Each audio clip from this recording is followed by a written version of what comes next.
कांग्रेस की तत्कालीन प्रधानमंत्री इंदिरा गांधी द्वारा लगाए गए आपातकाल के 50 वर्षीय होने पर भाजपा ने इस दिन को संविधान हत्या दिवस के रूप में मनाया है एवं प्रदर्शनी लगाई है। तो वहीं कांग्रेस पार्टी और उसके नेताओं को जमकर कोसा सीहोर के कृष्णा गार्डन में कार्यक्रम का आयोजन हुआ। 25 जून 1975 को तत्कालीन प्रधानमंत्री इंदिरा गांधी ने संविधान के अनुच्छेद 352 के तहत आपातकाल की घोषणा की थी।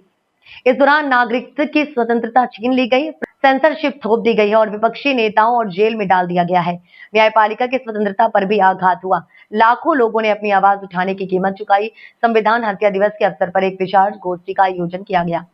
मुख्य वक्ता के रूप में अशोक कड़ेल ने कहा कि आपातकाल की घोषणा किसी राष्ट्रीय संकट का नतीजा नहीं थी।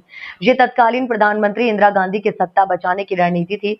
न्यायालय द्वारा उनकी चुनावी सदस्यता रद्द करने के बाद ये निर्णय लिया गया।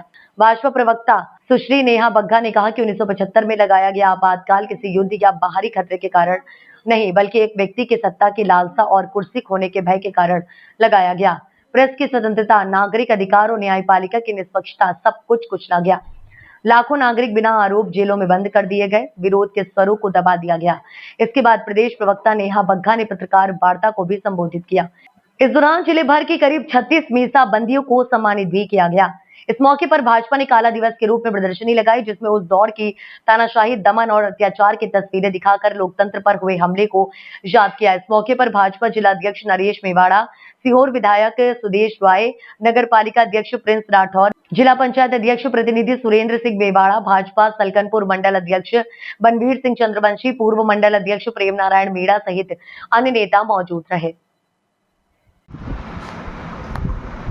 विपक्ष का गला उन्होंने दबाया, आपातकाल भाजपा ने लगाई हुई है। सबसे ज्यादा तो चीख चीख कर राहुल गांधी सवाल उठाते हैं। देश में विदेशी वैक्सीन बनती है, उसमें भ्रम फैलाने का काम, उससे नपुंसक हो जाएंगे, इस तरीके की बातें तक कांग्रेस पार्टी करती है। विदेश में जाकर भारत पे प्रश्न उठाना, ये सब सबसे ज्यादा कौन करता है? राहुल गांधी, दिग्विजय सिंह जी और तमाम सारे लोग हैं।